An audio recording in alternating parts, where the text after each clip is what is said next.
Rouse's is proud of the creativity and the unparalleled entertainment in New Orleans, and honored to highlight it with their sponsorship of Steppin Out on WYES.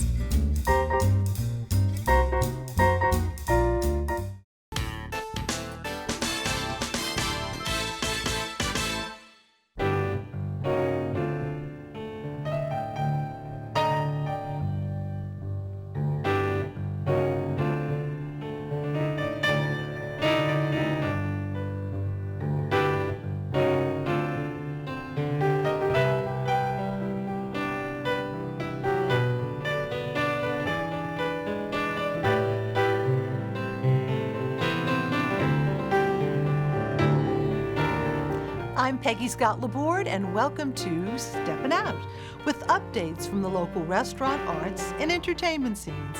Joining me, Poppy Tooker, host of Louisiana Eats on WWNO Radio. And happy birthday, Poppy! Thank you, We'll be Peggy. celebrating with a Dauberge cake with your name on it in a little while. Also with us is Doug McCash, who covers the arts and culture scenes for the Times-Picayune, of course, the New Orleans Advocate, and Alan Smason of TheaterCriticism.com and the Crescent City Jewish News, who we'll hear from in his segments that were taped earlier.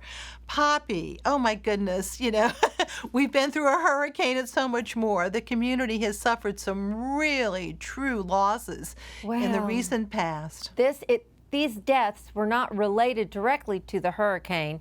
They just happened in the days following the hurricane. And the people who we lost Chef Michael Regua, who for almost 50 years was in the kitchen at Antoine's. And he was really, really the keeper of the history there. There he is. And what a sweet and wonderful man. He'll be very missed. And then it just tore my heart out to hear that Will Samuels had passed away. And of course, that's the brilliant man behind the King Cake Hub. I don't think anybody's done as much for king cake since Mackenzie's baked their first one as Will did. And his wife Lisa says that King Cake Hub will continue. Yeah. Alan Mason, by the way, took that photo. We have to acknowledge. So yes. He's with us in many ways. But boy, will he be missed. You're so right. And then, of course, Frank Bordelon passed away. Now, that's WYES on Bienville, and he was certainly a gentleman who knew how to serve a very cold beer in a schooner and was the keeper of the flame over there. So many great losses. He was such a sweet guy. He was always there, and we love WYES. And, it's nice to have an owner there and say, hey, hi, how y'all doing? That welcoming presence really meant a lot, too. Very sad to see him go. Such a sad time. And, the sadness kind of continues, but I'm seeing really amazing people coming to light here. This is what it's like down in Chauvin, if you're accustomed to getting your seafood from down there. And of course, Melissa Martin, our friend from the Mosquito Supper Club, she took this picture, and it really illustrates how broken our food system is, particularly when it comes to Louisiana seafood. And so, wonderful New Orleanian, Nina Compton, that's the Bayou Fund, that's what Melissa has started. And Nina Compton at Bywater American Bistro next Wednesday is holding a special benefit dinner. Reservations available from 5:30 until 9. It's $65 with all proceeds going to that Bayou Fund of Melissa's. And it's a 3-course dinner that's going to include boiled shrimp with Vietnamese dipping sauce, oyster pan stew, redfish coubillon, banana bread pudding, things that really will remind you of eating down the bayou. And kudos to Nina for standing up to help out. And Melissa, my goodness, she's just our new hero. Absolutely. Thank you so much, Poppy. And moving on to Doug, once again, Ida wreaked havoc with the visual art scene on the streets. The whole cultural scene. Right away on Monday morning, one of the things that I was confronted with was the fragility of some of our culture, some of the landmarks and the people. Bradley Summerall, curator from the Ogden Museum, had posted something about the St. Augustine Church cross, which was sort of hanging precariously on top of the 1841 church, threatening to fall off during the storm. And Bradley was, of course, concerned. He wanted to go and retrieve it if it did fall so that nothing else would happen to it. It turned out at that moment that was the least of his problems because 3 enormous pecan trees in his backyard tipped over and fell towards the church.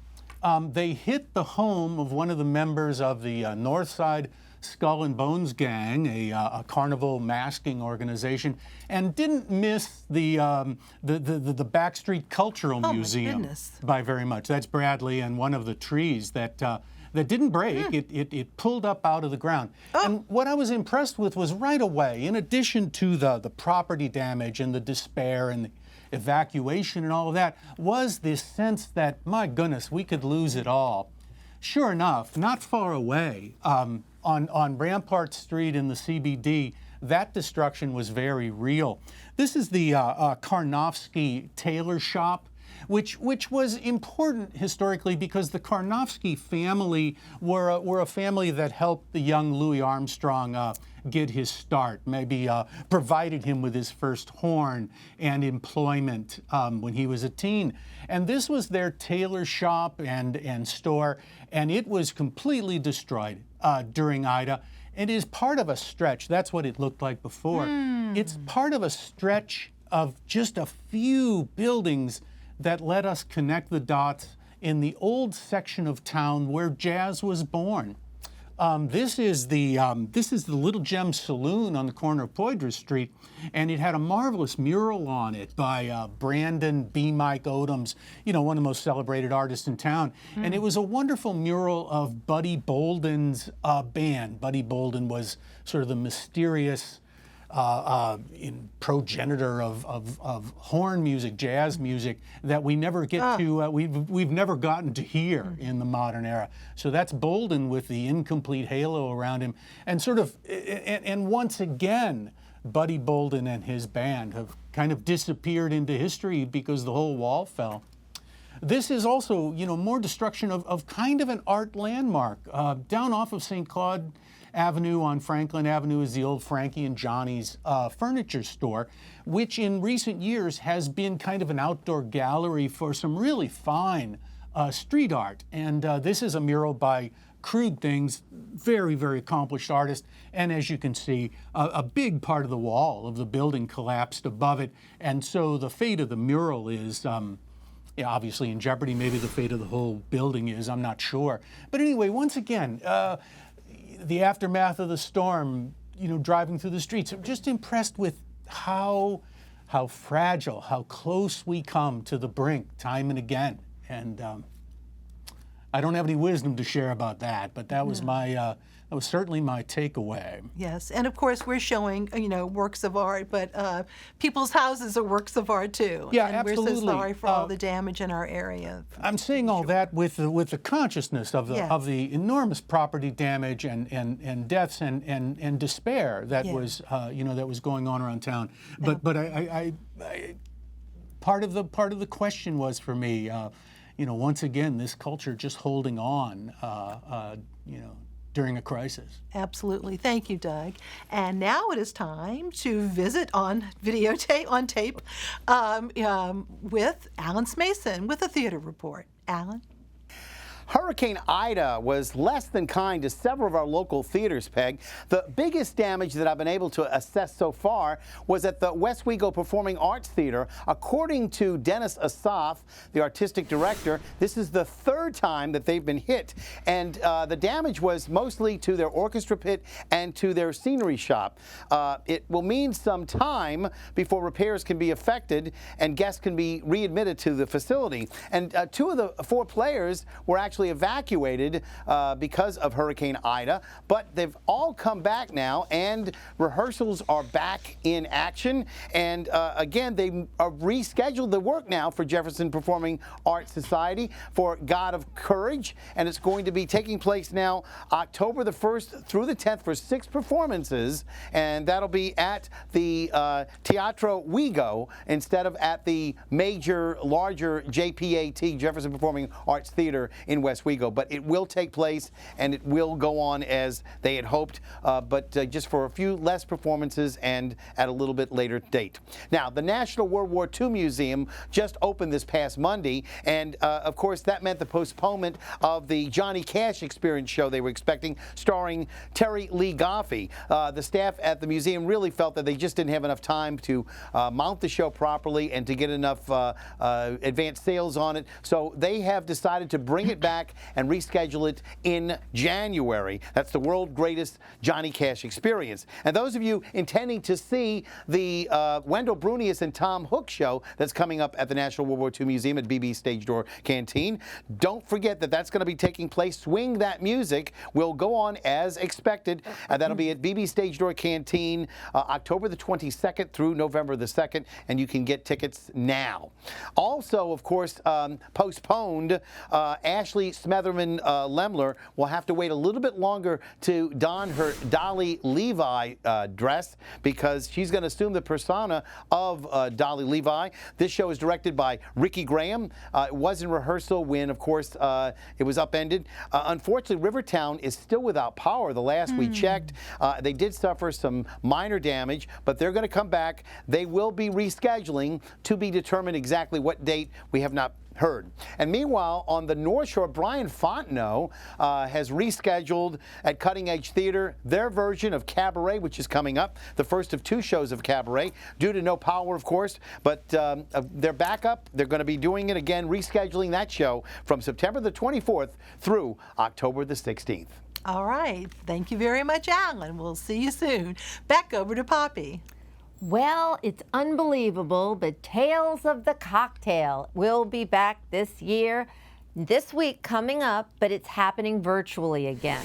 Now, things are going to kick off on the 19th, even though the schedule officially starts the next day, with a virtual Distill Diversity Career Fair. This is all online, and you'll have opportunities online that maybe you could never get into before. Like on Saturday, you can attend that Spirited Awards virtually. This is all free. The Meet the Distillers event, which is an incredible opportunity to learn about who's doing what in the U.S. This is going 10:30 to 8 p.m. every single day.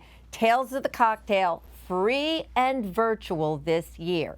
Now, if virtual isn't your cup of tea, may I suggest having a real alcoholic drink at the Avenue Pub, where coming up on Saturday, they're celebrating Zwanzi Day at the Avenue Pub. Now, this has to do with the Cantillon Brewery. This is the last lambic brewery in Brussels.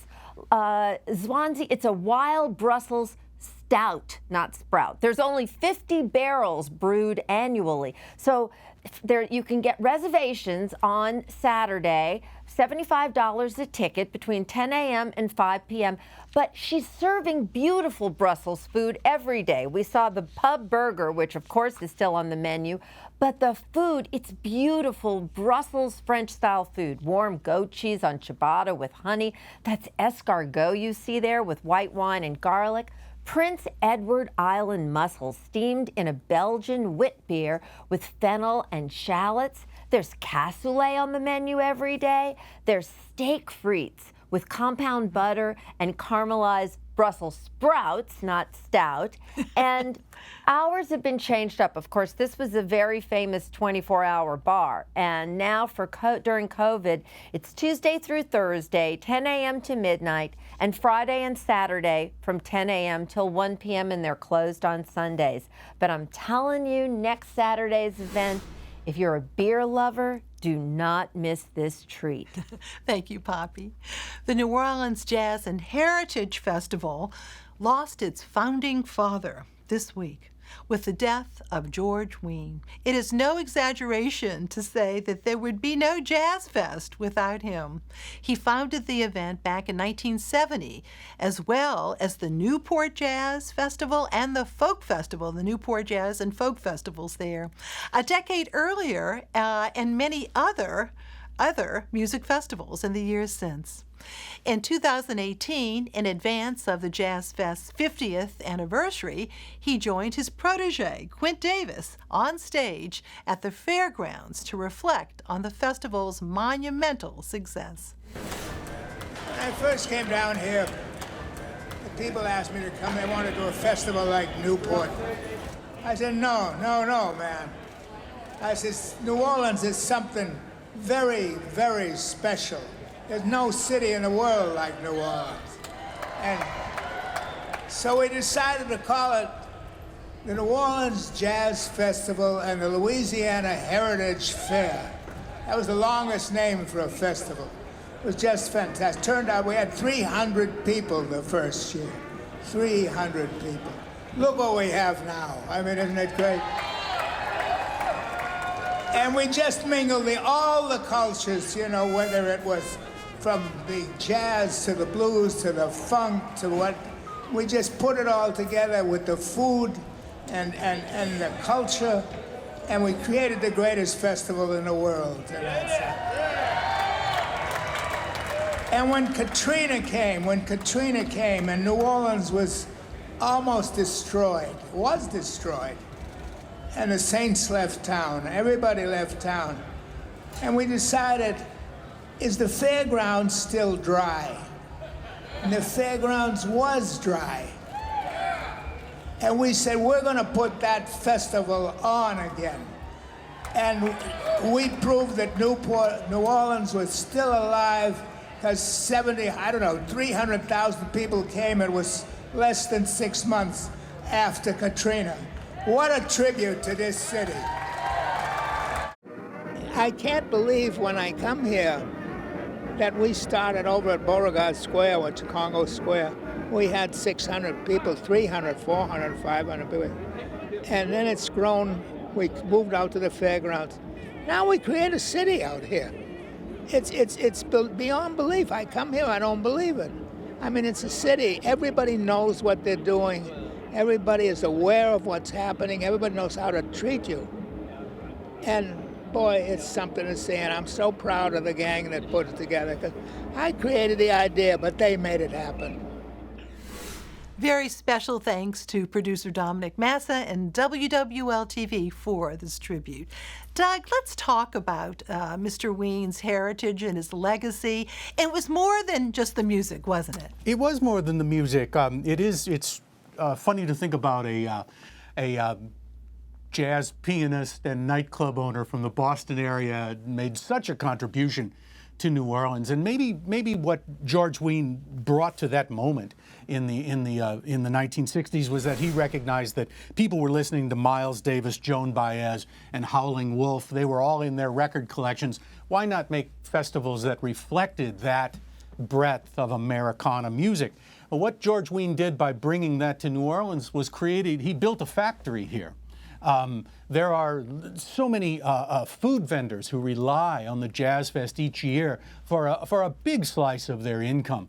And the same thing with the craftsmen and women in New Orleans who rely on the Jazz Fest as an opportunity to sell their fine crafts and art, making ends meet throughout the whole year. And of course, it draws such a huge international crowd to hear the music, both local music and the guest stars from out of town. And I can tell you, Peggy, having looked at old newspapers, that was always the case. We have this in our imaginations, I think, that the Jazz Fest was more local at one time and has changed. Not really. I think what people forget is there were lots of concerts under the Jazz Fest umbrella that were remote from either Armstrong Park or the fairgrounds. So on the Riverboat President at the Municipal Auditorium, there were big shows going on with out-of-town stars, international stars. Absolutely. Always local at heart, right? Always local at heart. It was always a local festival. And Doug, I know you wanted to kind of add a social media PS that happened after Hurricane Ida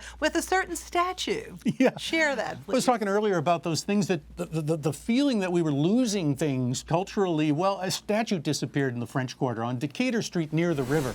Since 1984, there's been this statue called Michelle.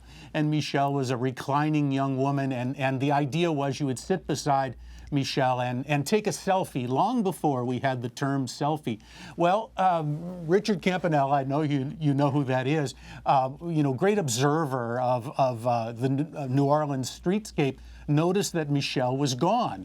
And this, of course, caused some consternation in town. My goodness, what happened to Michelle? Did the hurricane somehow carried her away? Was she stolen? What had happened? Well, it turned out it was neither of those things. In the week before Hurricane Ida arrived, poor Michelle had been vandalized. Her eyes had been blackened and a red stripe painted around her neck.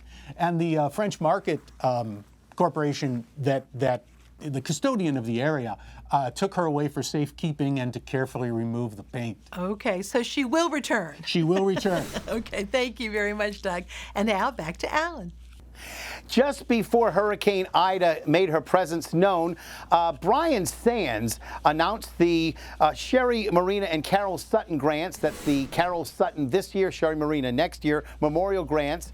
The initial grant to a production company will start at $6,000 this year. And next year, they're expecting to double that to $12,000. And it's going to eventually lead, hopefully, to more diverse casting for traditional roles in theater. Also assisting Brian will be singer Wanda Rouzan, who works side by side with Carol Sutton on One More Time. And of course, Big Easy award-winning actress Gwendolyn Foxworth will also be on the committee that selects whoever is going to receive these grants. Again, we wish them luck with all of that. Again, the Carol Sutton and Sherri, Marina memorial grants starting up now and continuing hopefully for the near future for our theaters locally. Hurricane Ida and the continuing COVID pandemic also signaled the postponement of the curtain call ball for Le Petit Theater in the French Quarter.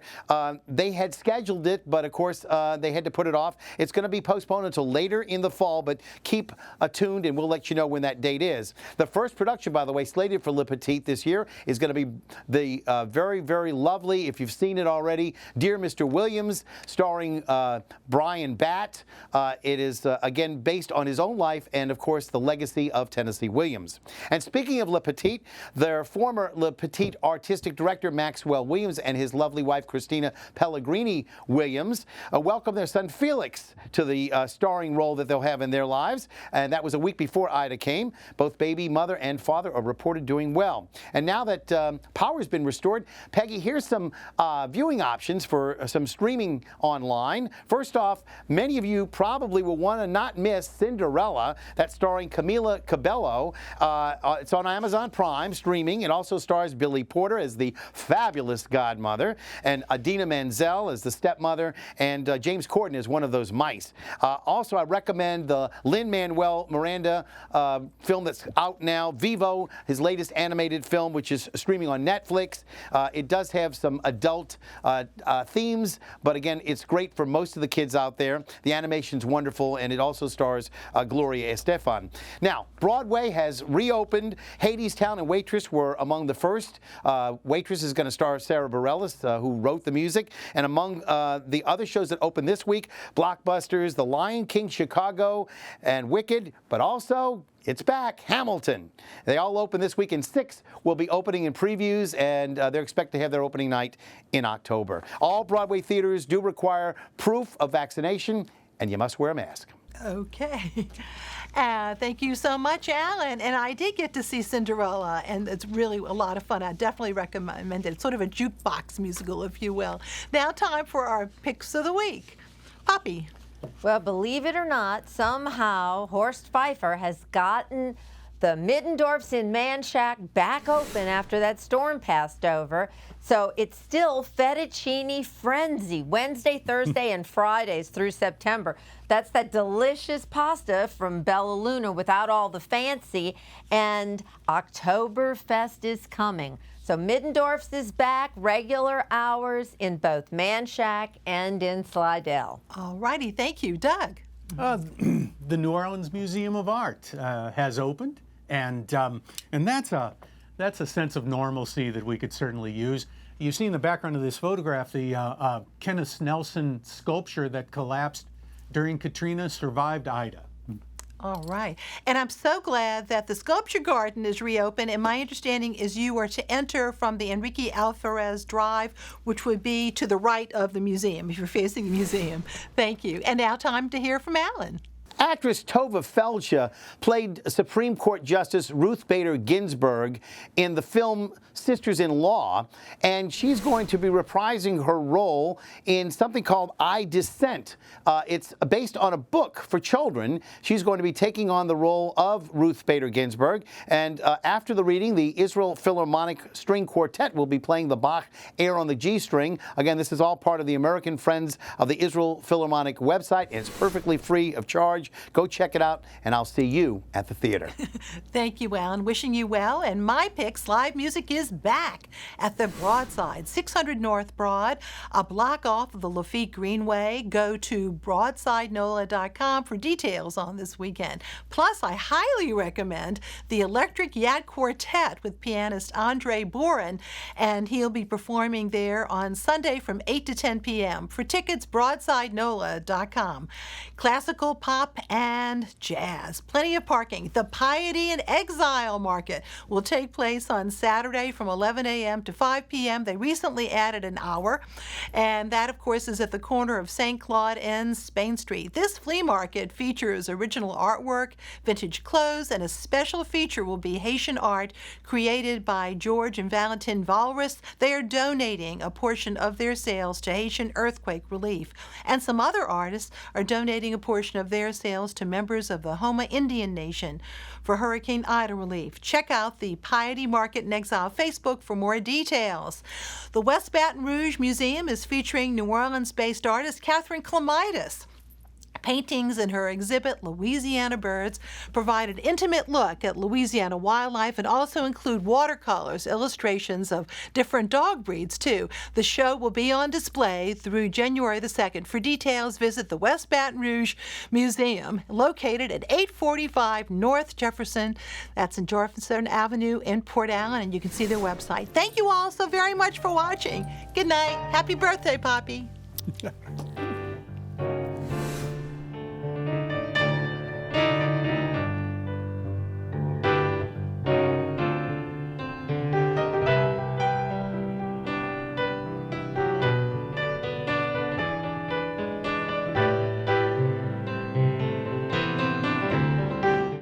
Rouse's is proud of the creativity and the unparalleled entertainment in New Orleans, and honored to highlight it with their sponsorship of Steppin Out on WYES.